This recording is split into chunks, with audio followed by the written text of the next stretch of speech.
বিনা রক্তপাতে বিনা সংঘর্ষে রাম মন্দিরের উদ্ঘাটন শান্তিপূর্ণ উপায়।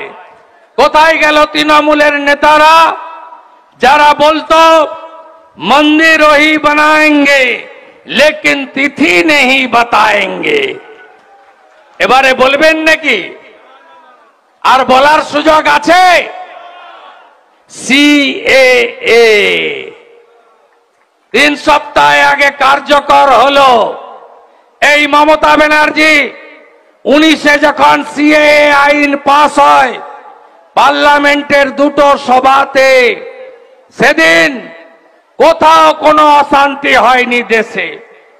সিএএ মানে এনআরসি নয়, সিএএ মানে নাগরিকত্ব দেওয়া, নাগরিকত্ব কেড়ে নেওয়া নয়।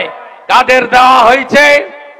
3 কোটি বাঙালি এক কাপড়ে ধর্মীয় কারণে বাংলাদেশ থেকে পালিয়ে এসেছিলেন ভারতবর্ষে নিজের প্রাণ বাঁচানোর জন্য, যার মধ্যে আমার মাতৃদেবীও আছে। বরিশাল থেকে পালিয়ে আসতে বাধ্য হয়েছিল শুধু বাঙালি হিন্দু হওয়ার জন্য। সেই 3 কোটি বাঙালিকে সিএএতে দিয়ে দিলেন। 19 সালে সিটির মোড় থেকে শ্যামবাজার 5 মাথা মমতা ব্যানার্জি প্রথম আগুন লাগালেন। মনে আছে? সাঁতরাগাছিতে মনে নেই? ভুলে গেছেন? কতগুলো বাস চলছিল, মমতা ব্যানার্জি চোখ বন্ধ করে নবান্নতে বসছিল, হ্যাঁ কিনা বলুন? 37টা বাস লাইন দিয়ে পুড়ছিল, ধোঁয়াটা ভুলে গেছেন? বলেননি তো? বদলা হবে, বিসামে বদলা হবে। করমন্ডল এক্সপ্রেস ভেলোর থেকে রোগী ভর্তি করে আসছিল উলবেড়িয়ায়, পাথর দিয়ে রোগীদেরকেও রক্তাক্ত করেছে গোটা ট্রেনে মেরে। তারপরে নূপুর শর্মা। আমরা বিজেপি কোন ধর্ম কোন সম্প্রদায় আঘাত পাক এ কাজ বিজেপি করে না। নূপুর শর্মার মন্তব্যের পরে বিজেপি তাকে সাসপেন্ড করে, অথচ মা কালী মদ খায়, গাঁজা খায় বলার পরেও মহুয়া মৈত্র আবার টিকিট পায় কৃষ্ণনগরে। এর সঙ্গে বিজেপির সঙ্গে তৃণমূলের তফাৎ। নূপুর শর্মার ঘটনার পরে অঙ্কুরহাটি থেকে বাগনান জ্বালিয়ে পুড়িয়ে ছারখার করেছিল। মনসাতলার বিজেপি উলবেড়িয়ার অফিস পেট্রোল ঢেলে পুড়িয়েছিল। 3 সপ্তাহ সিএ হয়ে গেছে, কেউ নামেনি রাস্তায়। মমতা ব্যানার্জির টুপি পরতে কেউ রাজি নয়। সংখ্যালঘু সংখ্যাগুরু সবাই বুঝে নিয়েছেন মমতা ব্যানার্জি মিথ্যে কথা ছাড়া একটাও সত্যি কথা বলে না। আর ভোট ব্যাংকের রাজনীতি করেন, বিভাজনের রাজনীতি করেন, সাধারণ মানুষের জন্য কাজ করেন না। তাই সিএএ দিয়েছে। এবারে মোদিজিকে তৃতীয়বার আনলে কি হবে জানেন তো? এটা আমার ব্যক্তিগত মত। আমি অমিত শাহজির ভাষণ শুনছিলাম, জম্মু কাশ্মীর ডিলিমিটেশন নিয়ে বলছিলেন আমি 24টা আসন জম্মু কাশ্মীরের ফাঁকা রাখলাম, পাক অকুপাই কাশ্মীর। ওটাকে দেশের মধ্যে কাশ্মীরে যুক্ত করলে ওখান থেকে 24 জন এমএলএ আমাদের ভবিষ্যতে জিতবে। পিওকে কারা কারা চান ভারতে ফিরুক? সবাই চান তো? তাহলে ফির একবার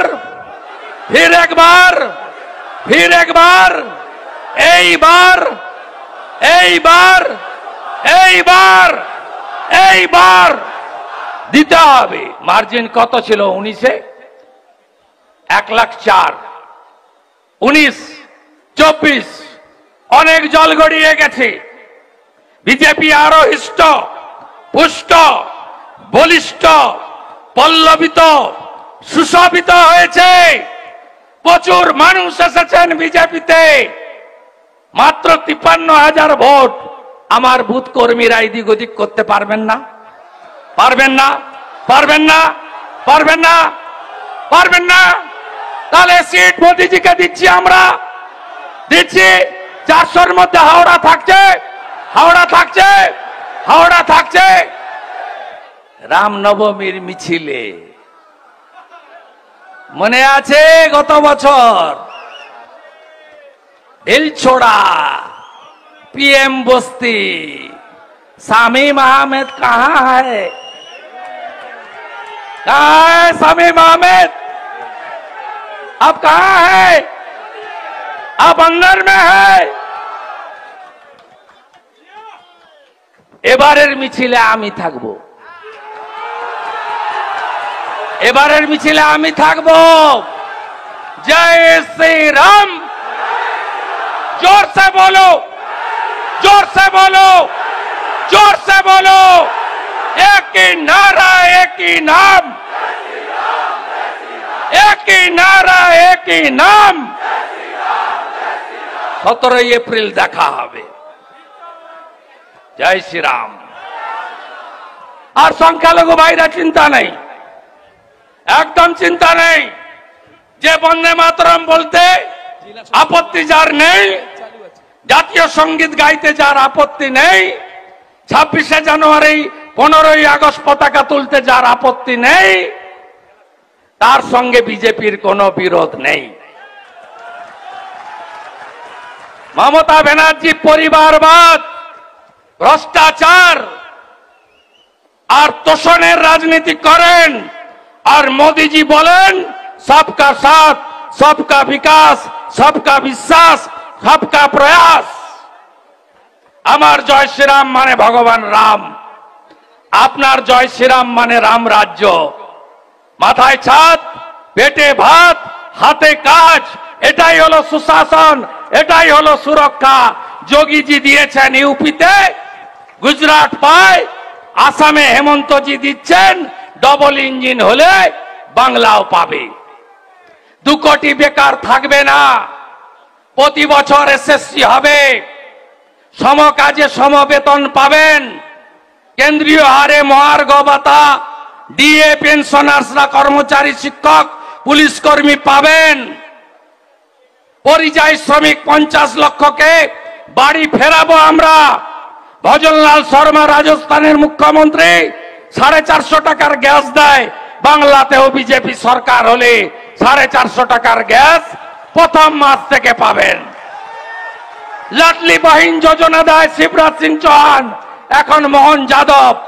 আগে ছিল 1500, এখন হবে 3000। বিজেপিকে আনবেন, এখানেও লাডলি বহিন অন্নপূর্ণা যোজনা হবে। মায়েরা, দিদিরা, বোনেরা তারা 3000 টাকা করে পাবেন। লক্ষ্মীর ভান্ডারের নাম বদলে দেব, নাম দেব অন্নপূর্ণা যোজনা। ডবল ইঞ্জিন করবেন তো? লোকসভা দিয়ে দেন প্রচুর, মোদিজি বলে গেছে, আমার কথা নয়। আরামবাগে বলেছে এমন ফল করে দেন যাতে বিধানসভা ভোটটা অনেক আগে হয়ে যায় আর সবাই জেনে যায় মমতা ব্যানার্জি টাটা টাটা। হীরক রানী, হীরক রানী, হীরক রানী, হীরক রানী, হীরক রানী, হীরক রানী, হীরক রানী, হীরক রানী।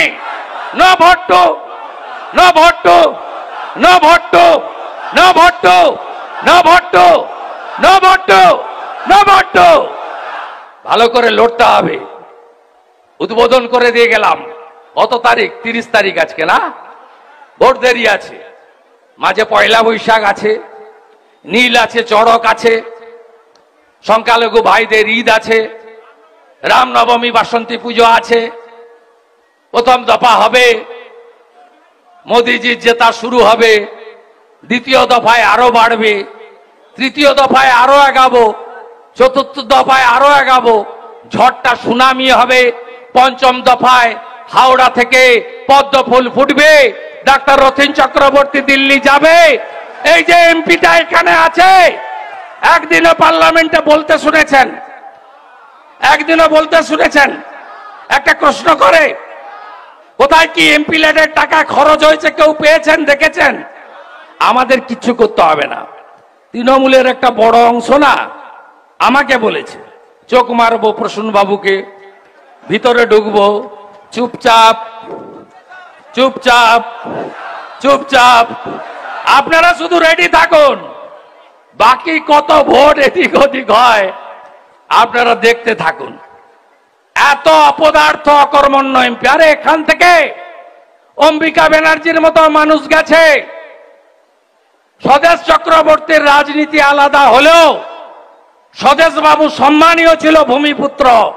এবারে আমরা সকলের প্রাতঃস্মরণীয় ডাক্তার ভোলানাথ চক্রবর্তীর সুপুত্র, হাওড়ার ভূমিপুত্র ডাক্তার রথীন চক্রবর্তীকে মোদিজি দিয়েছেন স্বদেশ বাবুর আসন। যদি অম্বিকা বাবুকে দিয়ে থাকে, মাঝখানটা অ্যাক্সিডেন্ট, ওটা ভুলে যান। তাই হাওড়ার ভূমিপুত্রই দিল্লি যাক। হাওড়া আমাদের রাজ্যের নয়, দেশের সবচেয়ে প্রাচীন শহর। 500 বছরের পুরনো এই শহর। গঙ্গার পাড়ে জুট মিল, কত ইন্ডাস্ট্রি ছিল। বিহার, ঝাড়খণ্ড, পূর্বাঞ্চলের লোকেরা কাজ করতে আসতো, আর এখন এখানকার লোকেরা গিয়ে পূর্বাঞ্চলে কাজ করে। সব শ্মশান হয়ে গেছে। সিপিএম এর ইনকেলাব জিন্দাবাদ, হরতাল, সিআইটিউ জিন্দাবাদ। লগনদেও সিং অর্ধেক করে দিয়েছিলেন। লগনদেও সিং এখন কোন দলে? বোতল নতুন, মদ পুরানো, সবগুলো এক জায়গায় ভিড়েছে। তাই এই তৃণমূলকে এবারে বিসর্জন দিতে হবে। আমি অনেক সময় দিচ্ছি, ভবিষ্যতেও দেব। অনেকগুলো রোড শো করব। এ তো হেডের নিচে। আপনারা ভোট করবেন বুথে, ভোটার লিস্টটা দেখবেন, পৃষ্ঠা পালক করে ফেলবেন, জনসম্পর্ক তৈরি করবেন, ভুয়া ভোটার থাকলে এখন থেকে চিহ্নিত করবেন, যাতে একটাও মাছি গলতে না পারে। আর চটি পুলিশ থাকছে না, 6 জন করে কেন্দ্রীয় পুলিশ থাকবে। ওই কৈলাস, ওদিকে গুলশান, এদিকে গৌতম চৌধুরী। একটু ভদ্রভাবে চলুন, দিন খুব খারাপ আসছে। চিরদিন কারো সমান নাহি যায়। বাড়াবাড়ি করলে আগে ভোট এলেই এই চ্যানেলগুলো দেখাতো, কেষ্টমণ্ডল, গুড় বাতাসা, চড়াম উন্নয়ন দাঁড়িয়ে আছে। কেষ্ট এখন কোথায়? সকন্যা তিহারে গড়াগড়ি যায়।